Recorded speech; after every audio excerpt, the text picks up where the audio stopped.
राम राम बच्चों। आज की इस वीडियो में मैं आपको बताने वाली हूँ नाउन जेंडर।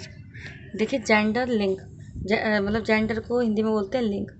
लिंग का तात्पर्य है कि किसी नाउन या प्रोनाउन के विषय में यह बताना कि वह स्त्री है, पुरुष है, जीवित है या निर्जीव है। तो इसी आधार पर इंग्लिश में जो जेंडर्स होते हैं वो आपके 4 होते हैं बच्चों। हिंदी में भी 4 ही होते हैं। देखिए, पहला मैस्कुलिन जेंडर, सेकंड है फेमिनिन जेंडर, थर्ड है कॉमन जेंडर और लास्ट है न्यूक्लियर जेंडर। देखिए अगला, फर्स्ट वाला मैस्कुलिन जेंडर यानी पुल्लिंग। जिस नाउन से पुरुष जाति का बोध होता है वो मैस्कुलिन जेंडर कहलाते हैं, जैसे कि boy, dog, Sohan, lion, etc. ये सारे हमें क्या पता चल रहा है, ये कौन से हैं, पुल्लिंग है। तो इसीलिए इंग्लिश में क्या बोलेंगे इनको, मैस्कुलिन जेंडर। अगला देखिए, फेमिनिन जेंडर यानी कि स्त्रीलिंग।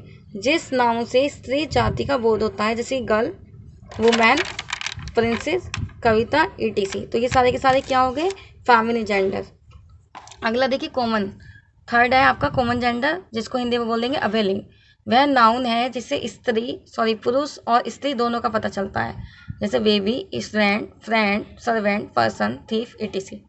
यानी इसमें दोनों का पता चलता है। जैसे स्टूडेंट हो गया, वो मेल और फीमेल दोनों। जैसे फ्रेंड है, फ्रेंड में भी मेल और फीमेल दोनों, बेबी में भी, सर्वेंट में भी। तो ऐसे जो होते हैं वो कॉमन में आते हैं, जिसमें पुरुष और स्त्री दोनों का पता चलता हो हमें।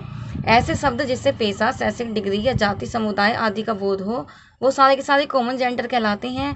जैसे कि इंजीनियर हो गया आपका, प्रोफेसर हो गया, डॉक्टर हो गया, टीचर हो गया, स्पीकर हो गया, कोई भी डिग्री हो गई जैसे बीए, एमए, ठीक है, पीएचडी, कोई भी धर्म नेम हो गया आपका, जैसे हिंदू, मुस्लिम। ये सारे के सारे कॉमन जेंडर में आते हैं बच्चों। ये आपको हिंदी और इंग्लिश दोनों में पता होना चाहिए। अगला देखिए, न्यूक्लियर जेंडर यानी जिसको हिंदी में बोलेंगे हम नपुंसक लिंग। वह नाउन है जिससे पुरुष या स्त्री दोनों में से किसी का पता न चलता हो, बल्कि बेजान चीज यानी कि लाइफलेस ऑब्जेक्ट का पता चलता हो। जैसे कि देखिए, बुक हो गया, पेन हो गया, रूम हो गया, रिवर हो गया, फैन हो गया, ईटीसी। देखिए फर्स्ट पे मैंने नोट पॉइंट बना के लिखा है यहाँ पे कि न्यूक्लियर का अर्थ होता है ना, अर्थात ना तो पुरुष और ना स्त्री। सेकंड पॉइंट देखिए, वेरी इंपॉर्टेंट है बच्चों, कि मटेरियल नाउन, एब्स्ट्रैक्ट नाउन और कलेक्टिव नाउन जो है वो सारे के सारे न्यूक्लियर जेंडर में ही आते हैं। अगला देखिए, न्यूक्लियर जेंडर के लिए इट का, आगे देखिए, इट का प्रयोग करते हैं बच्चों। हम किसका प्रयोग करते हैं, इट का। लेकिन यदि किसी छोटे बच्चे या जानवर या अन्य वस्तु को बोलते हुए दिखाया जाए तो उनके लिए हम प्रोनाउन का यूज करेंगे, ही, सी आदि का।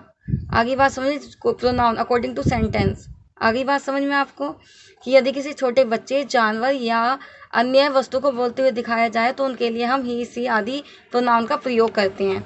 अगला पॉइंट देखिए, छोटे छोटे बच्चे अथवा तो जीव भी न्यूक्लियर जेंडर में ही माने जाते हैं। यानी छोटे बच्चे हो गए आपके, ये छोटे छोटे जीव जंतु हो गए, तो ये सारे के सारे किस में आएंगे, ये इसी जेंडर में आएंगे। ये आपको सभी को पता होना चाहिए।